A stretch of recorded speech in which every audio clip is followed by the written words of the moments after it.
Hello, আসসালামু আলাইকুম। Welcome to channel 2025 এ। আজকে নতুন একটা এপিসোডে আমরা আজকে এসে পড়েছি জাপান নিয়ে। আপনার টাইটেল এবং থাম্বনেল দেখে বুঝতে পেরেছেন। তো জাপানে আসলে পড়াশোনা সংক্রান্ত সকল তথ্য এবং এখানে যে প্রসেসটা কি, কেমন করে যেতে হয়, এই সব কিছু বিষয় নিয়ে আমরা আজকে কথা বলবো। আমরা ইতিমধ্যে পর্তুগাল, নেদারল্যান্ড নিয়ে পডকাস্ট করেছি, যেগুলো আপনারা চ্যানেলের প্লেলিস্টে পেয়ে যাবেন। তো আজকে আমাদের সাথে উপস্থিত আছে আহ, আনিম, যিনি কিনা জাপানে রয়েছে এবং ওখানে মাস্টার শেষ করে এখন কাজ করছেন। তো আমি সরাসরি আনিমের কাছে যাব। তো প্রথমে ধন্যবাদ জানাচ্ছি আমাদের এখানে সময় দেওয়ার জন্য। ধন্যবাদ তৌসিফ, তোমাকে আমাকে ইনভাইট করার জন্য। হ্যাঁ আমি তোমার সাথে অনেকদিন পর দেখা হলো, হ্যাঁ তাও আমরা ভার্চুয়ালি। হ্যাঁ। হ্যাঁ আমরা হচ্ছে অনেক একই ইউনিভার্সিটি পড়াশোনা করেছি, যদিও একটা লম্বা গ্যাপ পড়েছে। তো আমি যদি তুমি শর্ট করে একটু বলো, তোমার ইন্ট্রোডাকশন দাও, মানে আসলে আহ, কোথায় পড়াশোনা করেছো, বা এখন জাপানে কিভাবে আসলে, কিংবা জার্নিটা কিরকম ছিল, বা শর্ট ইন্ট্রোডাকশন দেওয়ার পরে আমরা মূল আলোচনা শুরু করতে পারি। অ্যাকচুয়ালি আমি স্টোইস থেকে গ্রাজুয়েশন করেছি তোমার সাথেই, তুমি তো জানোই। হুম। দেন হচ্ছে আমি 2022-এর সেশনে আমি জাপানে মাস্টার্সের জন্য অ্যাপ্লাই করি। দেন এখানে চলে আসি after Covid. After long time, like আমার আমার ওই সময় কোভিড এর জন্য অনেক প্রসেসিং গুলোতে অনেক সময় একটু ঝামেলা হচ্ছিল। হুম। বাট ফাইনালি আফটার কোভিড এর পর আমি এখানে আসি 2022 সালে এপ্রিলে জাপানে আসি। দেন আমার মাস্টার্স এর কোর্স ছিল 2 ইয়ার কোর্স। 2 বছরের কোর্স শেষ করে এখন হচ্ছে আমি একটা ফাইন্যান্সিয়াল কোম্পানিতে জব করতেছি। সো আচ্ছা। এটা ছিল আমার journey last life, last 2 years জাপানে।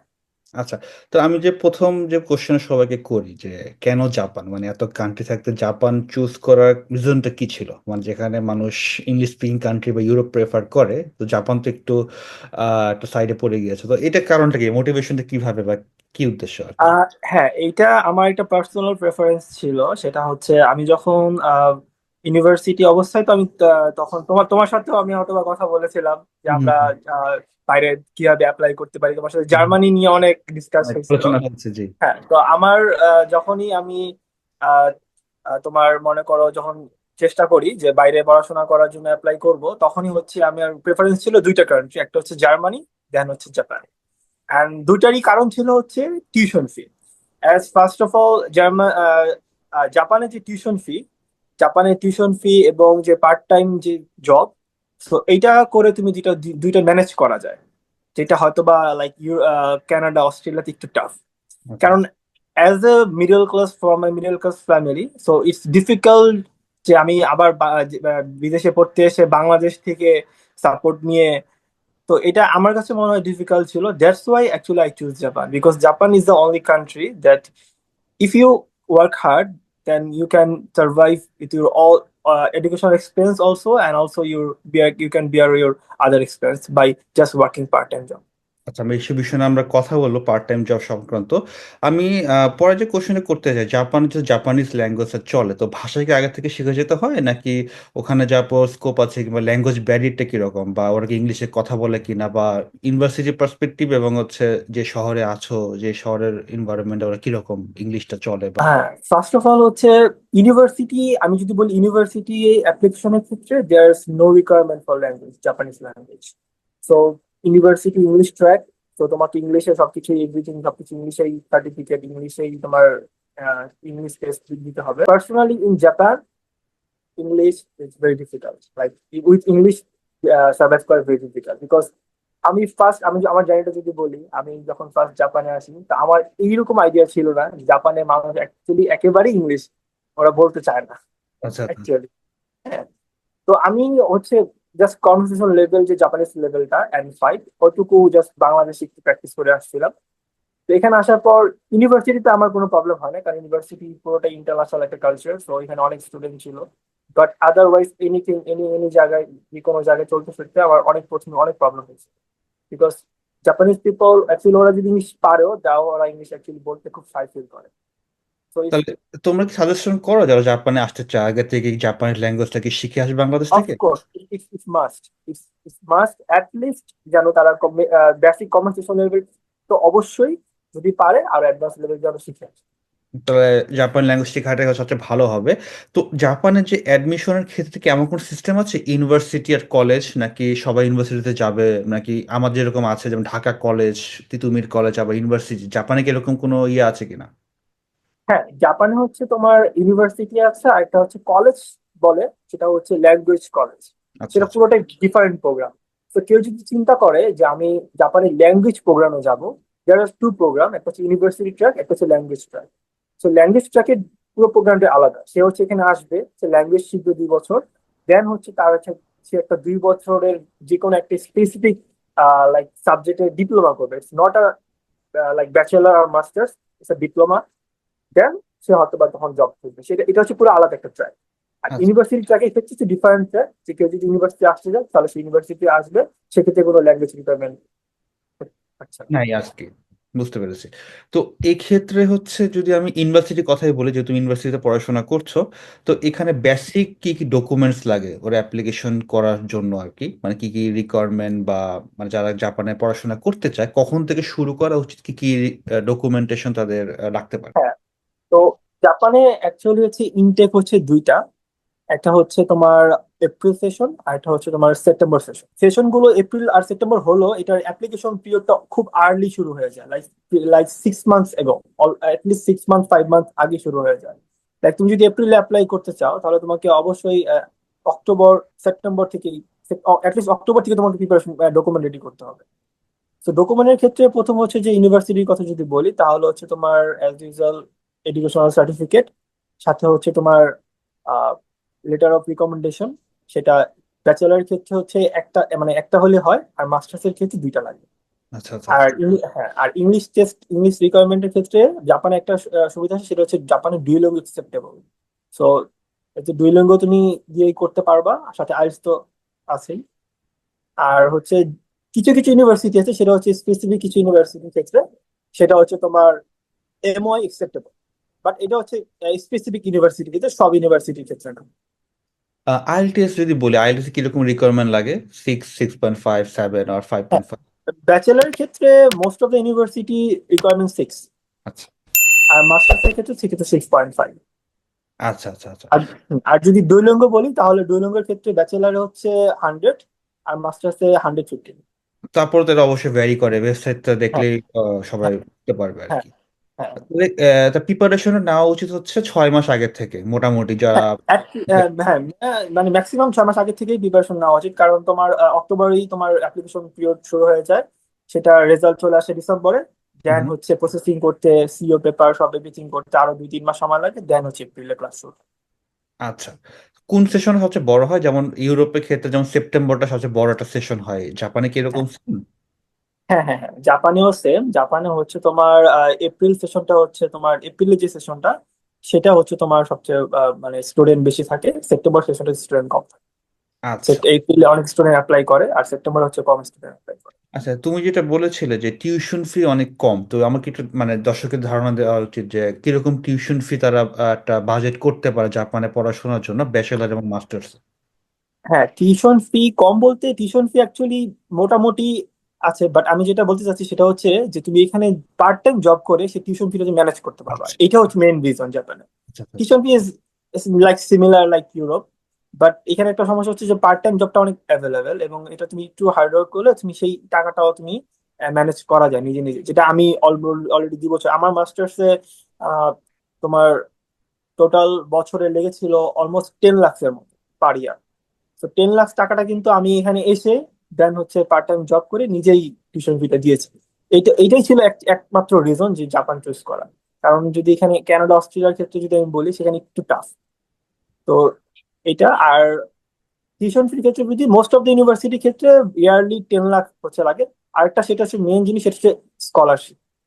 হুম হুম হুম। জাপানে হ্যাঁ মোস্ট অফ দা ইউনিভার্সিটিতে অনেক স্কলারশিপের অপরচুনিটি আছে, বাট ডিফারেন্সটা হচ্ছে মাস্টার্স একটু কম। মাস্টার্স হচ্ছে ওরা একটু কম অফার করে। ব্যাচেলারে মোস্ট অফ দ্য ইউনিভার্সিটিতে 30% থেকে 100% মানে অলমোস্ট তোমার ওরা অফার করে, যদি একটু এডুকেশনাল ব্যাকগ্রাউন্ড ভালো থাকে, আর হচ্ছে ইসিএ অথবা আর সার্টিফিকেট ওভারঅল সবকিছু মিলে যদি একটু প্রোফাইলটা ভালো হয়, তাহলে আর কি অ্যাটলিস্ট 30% স্কলারশিপ পাওয়া যায়। আচ্ছা। তো জাপানের ক্ষেত্রে কি কোন, কোন শহরগুলো আসলে আসা উচিত? কারণ অনেক শহর আছে যেমন ছোট শহর, বড় শহর বলে অনেকে। সেক্ষেত্রে তো আমরা মোটামুটি জানি টোকিও মনে হয় রাজধানী সেখানে তো হ্যাঁ, আসবে। এছাড়া কোনো শহর কি রিকমেন্ড করা উচিত যে ওখানে মোটামুটি অপরচুনিটি ভালো? কারণ যারা পার্ট টাইম জবের কথা বলছো যে ব্যাপারটা। সেক্ষেত্রে জাপানে আসার ক্ষেত্রে আমি প্রেফার করব সে সবাইকে টোকিও সিটিটাই প্রেফার করা, মানে সিলেক্ট করা। কারণ হচ্ছে টোকিও এমন একটা সিটি যেখানে তোমার everything available, job available, accommodation, everything. But জাপানের বাইরের যে অন্য যে সিটি গুলো আছে সেগুলোতে একটু জবের ক্রাইসিস আছে, একটু অন্যদিকে হচ্ছে ফ্যাসিলিটিসও কম।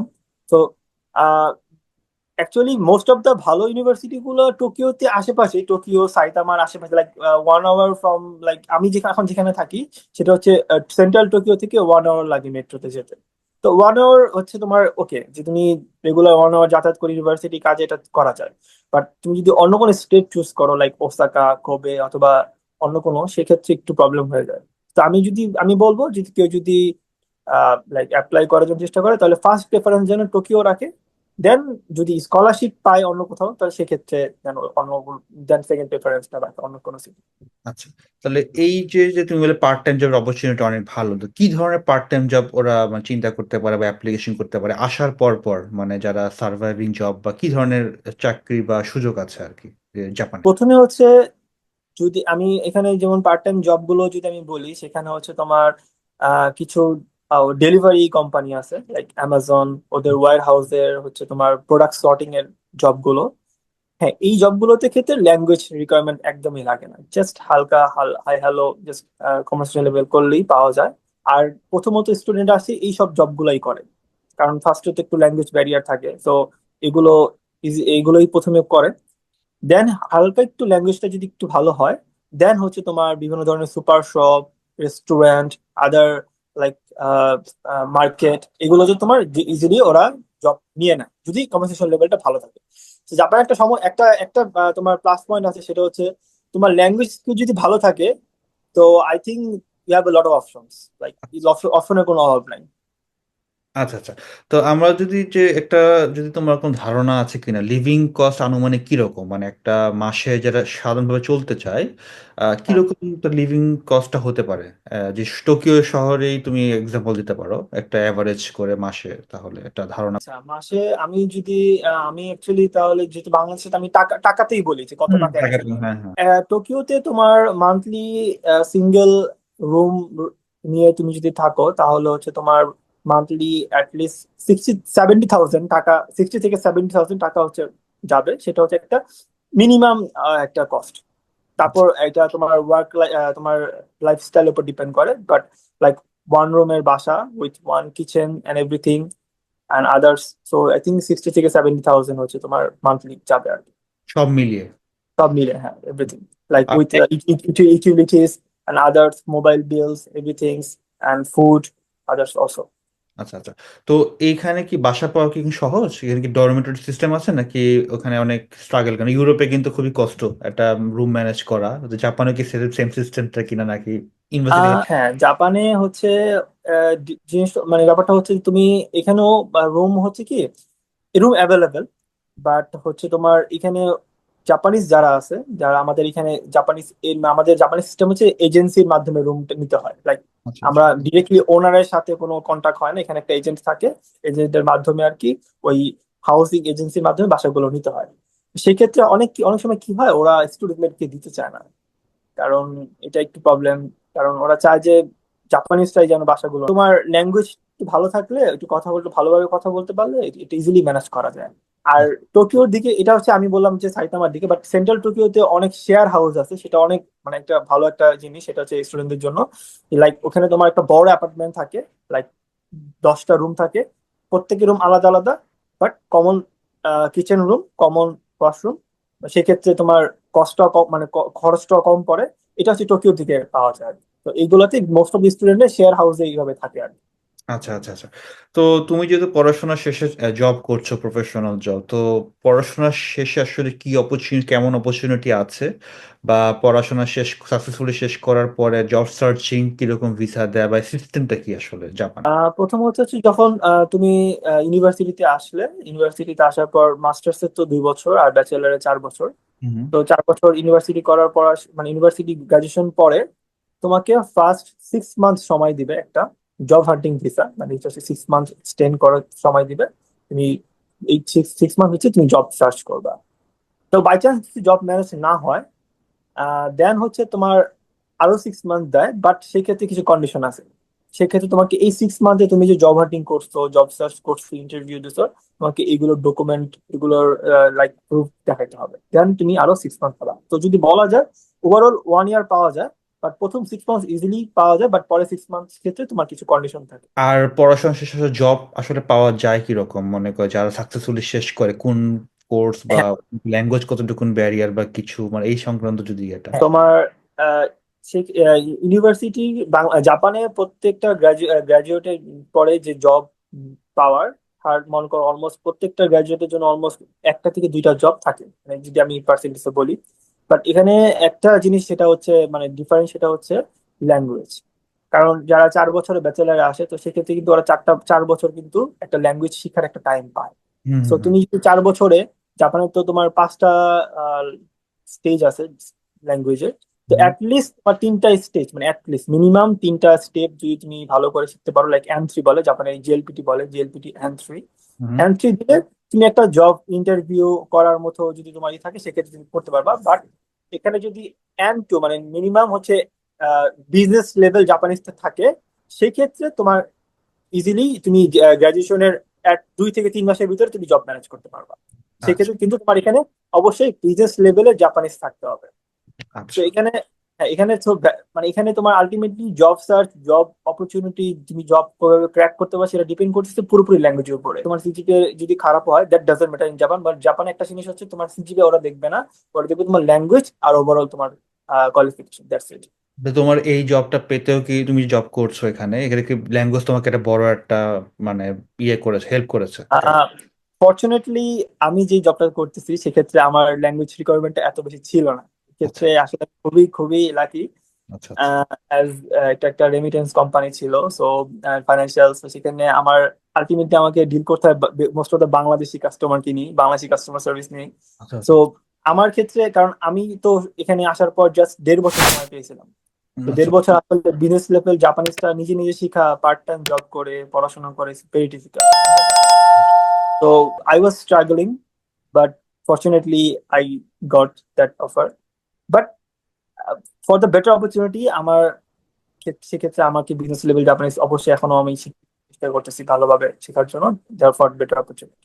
আচ্ছা, এইখানে কি জবের ক্ষেত্রে কি সাবজেক্ট রিলেটেড জব পাওয়া লাগবে নাকি যে কোনো জব পেলেই হবে? যে 6 মাসের জব সার্চিং ভিসাটা দেয় সেটা কি যে সাবজেক্টে পড়েছে সেই সাবজেক্ট রিলেটেড কি পাওয়া লাগবে কিনা জবটা? জাপানের ক্ষেত্রে হয় যেটা, সেটা হচ্ছে তোমার আহ, যদি ব্যাচেলার ডিগ্রি থাকে, ব্যাচেলার মাস্টার্স, তো সেই ক্ষেত্রে তো তোমার সাবজেক্ট রিলেটেড জব, লাইক তুমি যদি ডিজিটাল, সাপোজ তুমি ডিজিটাল মার্কেটিং এ তুমি মাস্টার্স করলা, তো সেই হুম। ক্ষেত্রে তোমাকে ডিজিটাল মার্কেটিং এর ওই সেই সেক্টরেই জব গুলো খুঁজতে হবে। লাইক তুমি সেক্ষেত্রে তুমি ইঞ্জিনিয়ারিং জব গুলো করতে পারো না, তোমাকে সাবজেক্টের সাথে অ্যাটলিস্ট কিছু মিল থাকতে হবে। আচ্ছা, তুমি আচ্ছা। একটা পড়াশোনা করছো লাইক, কিন্তু ডিফারেন্ট সেক্টরে যদি জব হয়, সেক্ষেত্রে তুমি জব অফার পাবা, মানে জব অফার পাবা ঠিকই, বাট সেক্ষেত্রে ভিসার ক্ষেত্রে তখন তারা ইমিগ্রেশন একটু কোশ্চেন করতে পারে, লাইক তোমার সাবজেক্ট এটা, তো তুমি এখন জব করতেছো আরেক সেক্টরে, সেই ক্ষেত্রে কোশ্চেন আসতে পারে। বাট সো ইটস বেটার যে তুমি যেই সাবজেক্টে পড়াশোনা করতেছো সেই সাবজেক্টটাতেই আগেই জব সার্চ করা। আচ্ছা। আমার যে নেক্সট যে কোশ্চেনটা, ক্রেডিট ট্রান্সফার কি কোনো ক্ষেত্রে কি এটা পসিবল কিনা? আমি যদি এরকম এক্সাম্পল যদি থাকে আর কি, যেমন জাপানে এসেছে, সে এখন ক্রেডিট ট্রান্সফার করে ইউএসএ গেছে, কানাডাতে গেছে, এরকম কোনো এক্সাম্পল কি আছে? দেখা হয়েছে এই 1.5 বছরের মধ্যে? আমাদের ইউনিভার্সিটিতে তোমার ব্যাচেলারে ছিল, তোমার সেক্ষেত্রে অবশ্যই 60 ক্রেডিটস কমপ্লিট করা লাগে আচ্ছা, বাংলাদেশে। 60 কমপ্লিট করা থাকলে দেন তুমি ডিরেক্টলি থার্ড ইয়ারে এখানে আসতে পারবা।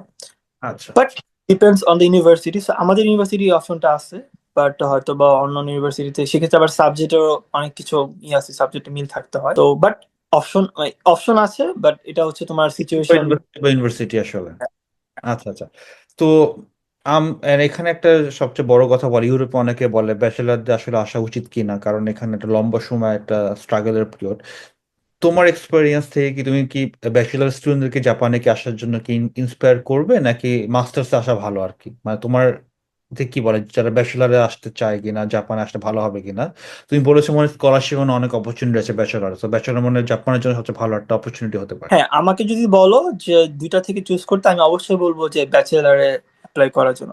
বিকজ ইন জাপান মাস্টার্স ঠিক আছে, বাট ব্যাচেলারে আসলে সেক্ষেত্রে তোমার অপরচুনিটি অনেক বেশি থাকে এবং তুমি একটা লম্বা সময় পাওয়া যায়, 4 বছর পাওয়া যায়। সেক্ষেত্রে তোমার ল্যাঙ্গুয়েজও তুমি শিখতে পারবা।